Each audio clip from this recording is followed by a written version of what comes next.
Hey everyone, this is Natalie Ivy, and I've got a special show today that you don't want to miss. I'm going to sit down with Captain Mike Panebianco, who is an airline pilot and labor relations consultant, to discuss why values and organizational culture matter. Specifically, we're going to talk about why high-performing organizations have fewer employee complaints and investigations. So stay tuned. Welcome to the HR Investigations Podcast, exploring the issues, challenges, strategies, and solutions. Sponsored by RPCHR and hosted by Natalie Ivy, an HR consultant, licensed PI, and author of the best-selling book, How to Conduct Internal Investigations, a practical guide for human resource professionals. And now, here's Natalie. My guest for today's podcast is Mike Panebianco, and Mike and I met back when his team attended an internal investigations training class that I was delivering. Mike actually is a representative in a labor union environment, so he has a lot of responsibility in looking into cases that are involving pilots, and he works with an organization called SWAPA. With that said, I'd like to turn it over to you, Mike, to just kind of share with our listening audience a little bit about you and your career background. Sure, Natalie. Thanks very much for having me on your podcast. It was a great class to come and kind of cut my teeth in the investigation space. And here I am several years later. I've changed roles, and I'll just kind of give you a backstory on how I ended up in the position of an investigator from the labor side.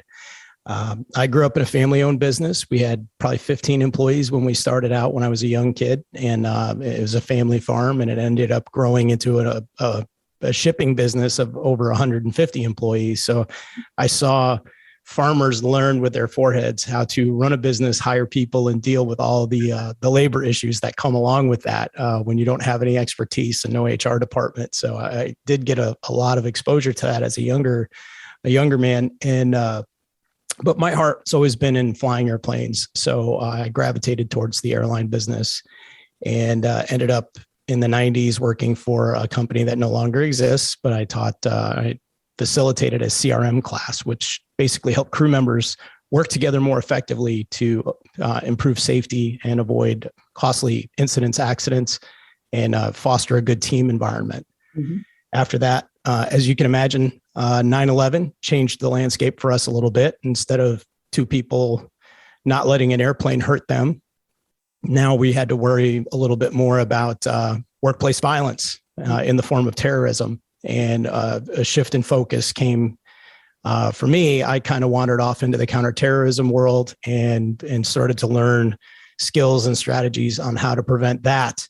Mm-hmm. And it spent a lot of time doing combative things, hands-on, how to defend yourself from a seated position and how to deal with, physical threats. Yeah. And when you look at it and you start to see how much can be done before that happens, obviously my shift became to more of a preventative strategy. How do we get in front of a lot of these things that end up costing dearly? Mm-hmm. And that led me into Dale Carnegie training, went from combatives, learning ground fighting and multiple assailants, into Dale Carnegie training, and ended up coaching in that there in Central Florida, one of the franchises there in Central Florida, and doing sales representation, presentations rather, and things of that nature. As an airline pilot, I grew a lot of interest because a lot of money comes out of my check into my pilots association that represents me to my employer, and watched some of the labor squabbles that develop. And even in the best of companies, they have labor issues back and forth with management, and jumped into that arena as an elected representative for a pilot domicile, and then was elected as a vice president for 2 consecutive terms. And then after I termed out, we can do 2 terms, and then they throw us out, which is a great idea. Turning over leadership in that arena is always a good thing. But my skill set evolved. And when I met you, I was an executive in a labor association, and now I am primarily on representations and investigations. So that's my day-to-day now. I would consider myself an inside consultant. I am looking to move back outside and help companies to save on that front end. I'd rather see companies invest in the front end strategies than the back end costs of conflict and culture issues. And a lot of that flows right through HR. Yeah. So it's a great conversation. I'm really looking forward to talking with you today.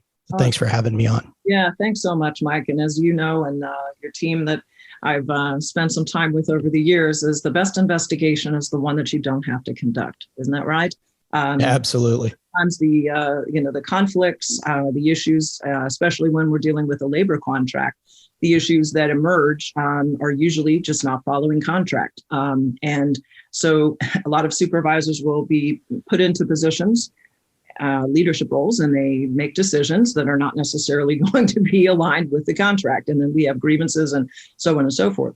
Yep. Sometimes what happens, and I know you and I have talked some shop about this, is sometimes what happens when there are issues around misconduct, what leads to investigations is sort of the unfairness. I call it the like you or I don't like you principle. Well, I don't like you, employee who has committed some misconduct. So therefore, we're going to kind of drop the hammer on you. And this is going to cost you your job. But someone else that maybe, perhaps curried a bit of favor with the right people, well, then perhaps we're not going to drop the hammer and we're going to issue a separation.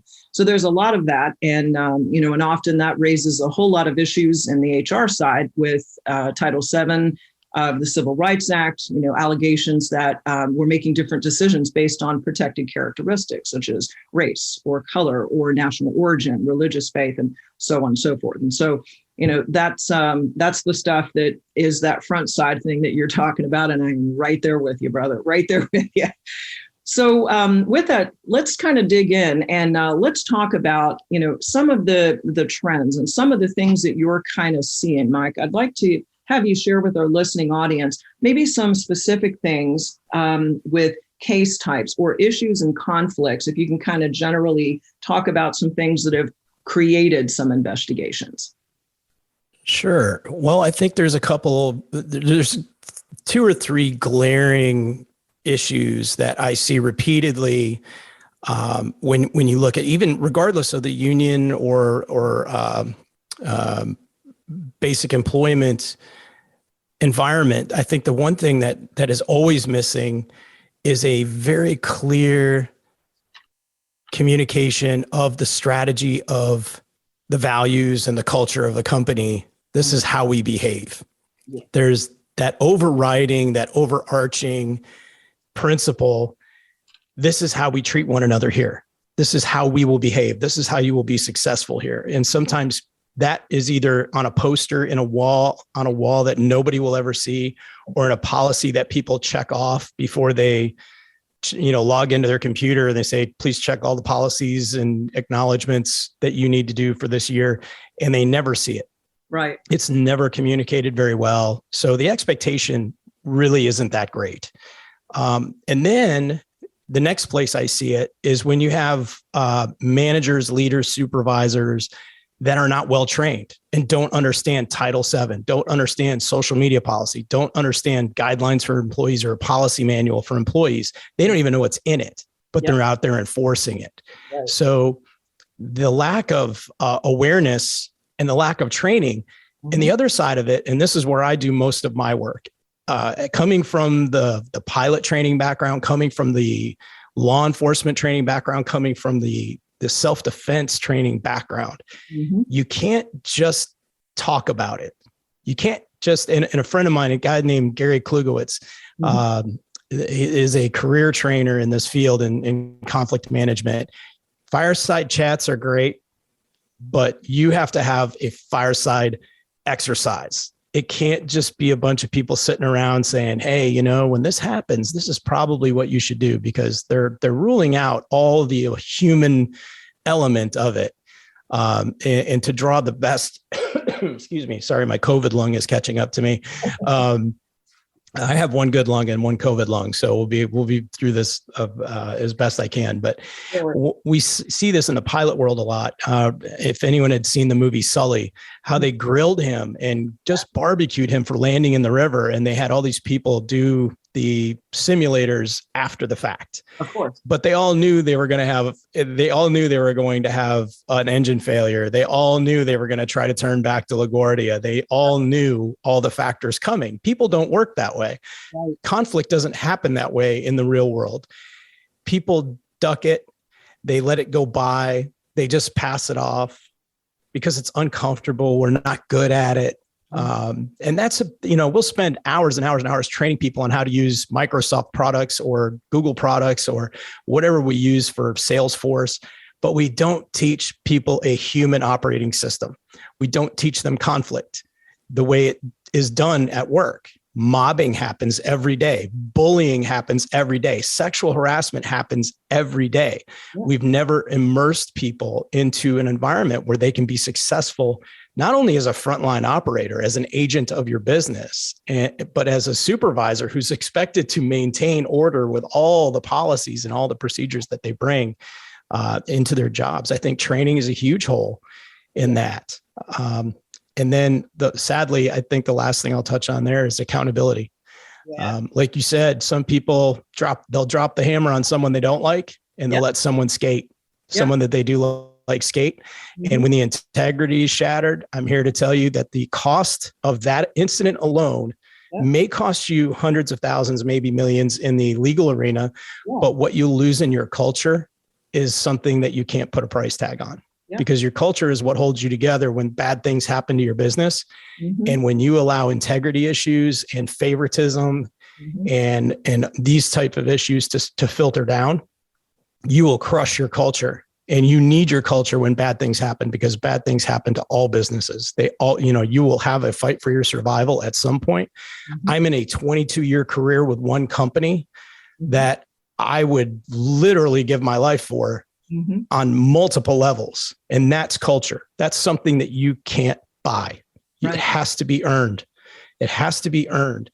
And one lapse by a supervisor or a manager that's not addressed in the best interest of the stated principles of the company and the expected culture of that company can cost you all of it. Yeah. And I don't know how you put a price tag on it. I completely agree. And from my vantage point, I see this, and you are right inside my head, Mike. I mean, these are the things that I'm talking about as well. And, organizational culture and the values of an organization, they can't be just on some plaque on the wall in the lobby that nobody ever sees. They really need to be part of the DNA of your organization. And I really think that's, what you were really, really talking about here. And from day one, when we are onboarding our employees, that's where we really need to be spending the time. We need to help them understand living, breathing examples of how you embody the values in the organization. But, without any of that, that's the accountability part. And accountability also means conflict. And to kind of piggyback on what you said, Patrick Lencioni, he is, a well-known author. And one of his talks I listened to, he said, when it comes to things like setting rules, that's pretty easy. He said, I have a teenager, I set rules, had to be in by midnight with the car. And he said, so you can set rules all day long, but the accountability part is what you do when somebody doesn't abide by that. And he said, that's the moment as a parent that becomes incredibly difficult, where you're there at midnight when your child is not there and you're waiting for them to come in. It's 1 o'clock in the morning, they're still not here. And then you have to decide if you're going to jump into that arena of the conflict. And if you don't, then what happens? Now, your teenager realizes that you're not serious, and there really is no accountability. That policy, you're not willing to enforce it. And so this is a lot of what I see in organizations. Again, writing policies, that's somewhat of the easy part, but it's the, actually understanding it, understanding why it exists, right? Like, a client of mine in the UK, they have a policy regarding creating discord in the office and behaving completely, obnoxiously. If someone engages in that type of conduct, that is completely counter to their value system. And so you learn day one, when Carl, the owner of the company, talks about that, you understand clearly what that means. You will be civil in your dealings with everyone here. And there is accountability in that organization. And what's great is that he has almost no turnover. He has people that he has working for him for years, and he's got an amazing culture, right? So, at the end of the day, it's really about the values. It's about teaching people about the behaviors and what is expected, but it is about accountability when people are not engaging in behavior that aligns with that. So much of what I see, internal investigations, and a lot of times when HR or employee relations or ethics groups get involved, or even the union in a labor union environment, this is a reactionary measure. And I really wish more organizations would invest in a lot of the training. There are many, many solutions to it these days, and I wish more did. So perhaps we'll shed some light on that with our listening audience here. So now, Mike, I'd like to change gears just a little bit, and let's look at things through the lens of that leadership. And that's what I'd like to wrap up with today. I'd like you to share from your experience, what do you think maybe top, 3, maybe 5 tips in managing through conflicts day to day to kind of keep things from escalating into having to become, a formal investigation? Yeah, I think on this, and a lot of times this is written into our contract. It's written into my contract that I operate under every day.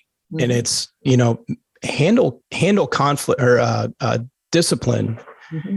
at the lowest level. And the purpose of discipline should be to change behavior. Mm-hmm. It shouldn't be punishment. Again, everything has to come within the scope of what the incident is or what the breach is. Yeah. But if you're a manager or you're an HR director and you look upward at your company, how are you expected to behave? What are the values that the company has posted? What are the policies that are posted? You have to kind of point back to that, because holding people accountable to a moving goalpost or a moving target mm-hmm. is the first problem. Yeah. But, again, I think it really comes down to, are we changing this person's behavior to fit into this company mm-hmm. or does this person just not fit? And we all know that, I think the 3 worst days for anybody that works in management and leadership, and I could tell you those things were happening to me when I took your course. One is having to terminate somebody, especially a good person that just doesn't fit. Yeah. Number 2 is being terminated, yeah. which I haven't had that happen to me, but I've been through enough with enough people to see how it impacts them and their families. And the 3rd is to find out your work is meaningless. Yeah. So I think just having a very clear goal and communicating it so that the people that work under you are aware this is what's expected of you and you will be held accountable, and starting that accountability at the lowest possible frame. Yeah. And if you don't know what that is and you're a manager, get in touch with HR. How do I handle this conversation? Mm-hmm. And HR should be able to funnel you back into, hey, so these are the values of our company and these are the policies that are written out of those values. And this is how I would start that conversation. Like, hey, here you are, here's the standard and you're not meeting it. Here's how we're going to get you there. Here's how we intend to get you there. Or this is a breach that we just can't have. And it's a deal breaker. I'm sorry. But so that's number 1, I think, is just being very clear on how that goes. Yeah. I think the second thing, and probably I would stop here, is that when you hire someone, put the work in up front. Don't bring people into your company that do not fit with your culture.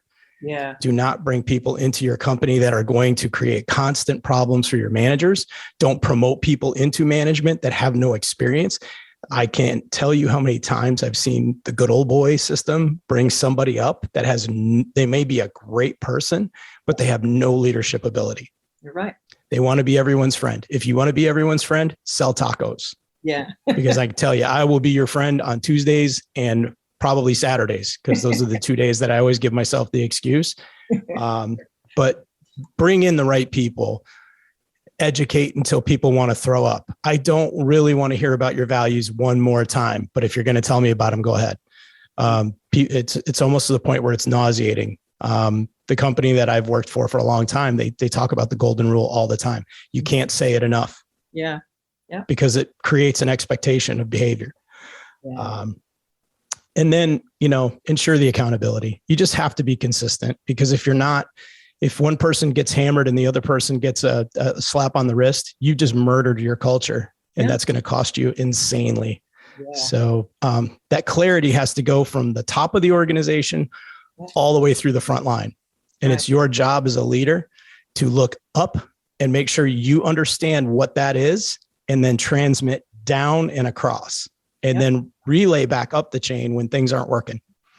And I think that's what I expect as a captain of an airplane.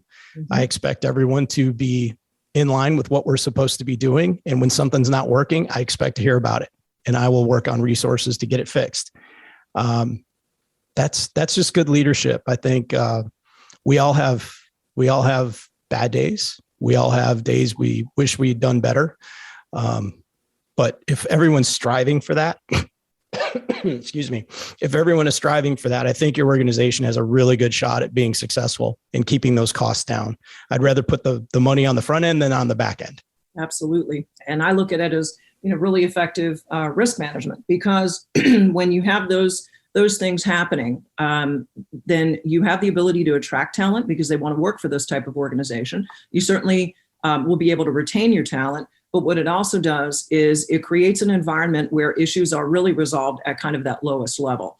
A lot of, what I have experienced over the years and as an investigator is, why in the world did we get here? How in the world did we get here? A lot of it is just purely because there were leadership failures. Now, of course, there are, peer-to-peer sort of situations that may go on that create things like harassment investigations and so on. But I will tell you, the trend that I really see out here in the trenches as an HR consultant and as an investigator is that breakdown in that leadership that you've been talking about, Mike. The lack of training, the movement of people into a leadership role who are not prepared, and really a lack of understanding of what I call how-to skills, how to actually create clear goals, how to actually manage performance, how to sit down and work through conflict, and how to hold people accountable, right? Those are some very, very basic skills. And, there's, a ton of leadership training that is out there. And, I was at a conference not long ago, pre-COVID, but where I was talking about, how HR and ethics teams and the compliance folks are getting wrapped up in a lot of issues that managers should really own. But I also asked the question, well, how many of you are doing leadership training? So there was probably, I had probably 800 people in this auditorium for this particular engagement. And I said, well, how's that leadership training working for you? Obviously, you're dealing with a lot of issues that you really shouldn't be dealing with because your managers are not really equipped with the right skills. So what we need is, the right training at the right time at the right level. And it's got to really be that granular how-to kind of stuff. All right. That also. Yeah. And Natalie, I think when you did our training for my team, I brought my legal team and I brought two of my contract admin guys when I was a vice president. And I think the big takeaway for us as pilots, we live in the training environment. We're in training every year. We have to re-earn our jobs. We see scenario-based training. And what you did with us in your class was probably the most helpful for us because we come from that environment. You put us on the spot. You educated us. You gave us some expectations and some fences and boundaries and tactics to use. And then you did a role play with us. And I remember, and as a guy who's been doing this for 35 years almost, I've been through more check rides than I can count. I'm used to sweating in a simulator, and I was sweating in your simulator, which means that there were things that came from that conversation that were so meaningful. And I'm telling anyone who's listening to this podcast right now, if you do not train your people to that level, they will not test under pressure. Yeah. They just won't be able to deliver it. So if you think a PowerPoint presentation is enough, I'm here to tell you they will disappoint you in ways that are easily predictable. Mm-hmm. Very good. And I think you're really you melded with our team really well. I'm like, they wanted to kidnap you and bring you to work with us, but I know you'd have been bored with all. We have very low caseload, but it was really, that's the way managers need to be trained. They need to be put into situations where they can grow, first risk-free, then under a little bit of stress, then a little more stress, and then under realistic situations where, they're training. You fail to the level of your training, not to your best aspirations. And life happens with stress. So especially HR life, it happens with stress. It sure does. Oh, thank you so much for that, Mike. And I really did enjoy spending time with your team, and I miss them. So we will make sure that we put that on the calendar to get together again soon. So, Absolutely. We look forward to having you back in Dallas and getting to sit with you and trade stories and share some of the new and interesting things that we're into. And we'd love to hear more about what you're doing too. fantastic. Wonderful. Well, Mike, I really want to thank you for joining us today. I really appreciate your insight. And also for our listeners, if you have any questions that you would like me to ask any of our guests on our podcast series, if you'd like to hear from me, just please reach out to me. You can reach me at natalie@rpchr.com. And also, I look forward to coming back again for our next podcast, where we're going to be spending some time on the nuances of conducting virtual investigations. Since we've had the global pandemic for COVID-19, we've certainly been pivoting a great deal to virtual investigations. So again, thanks very much to our guest, Mike, and look forward to seeing you all back again at the HR Investigations Podcast. Thanks for joining us today on the HR Investigations Podcast. Be sure to subscribe, like, and share the show with any colleagues who will benefit from our strategies and solutions. For free bonus resources, simply visit hr-investigations.com. And remember, if you'd like some help with improving your investigative skills, or if your organization is in need of an external investigator to help with a case, please get in touch with us. Thanks for listening, and we'll see you in the next episode.